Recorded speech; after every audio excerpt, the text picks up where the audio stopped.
For today's video, share ko po sa inyo yung leftover lechon po sa bahay right after kasi ng birthday ng tatay ko. Konti lang kami kumakain right after the party.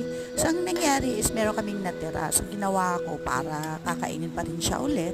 Siyempre naman dito sa Pinas, ang mga tao kasi dito pag may leftover, lalagyan lang sa ref tapos kinabukasan, kakainin siya.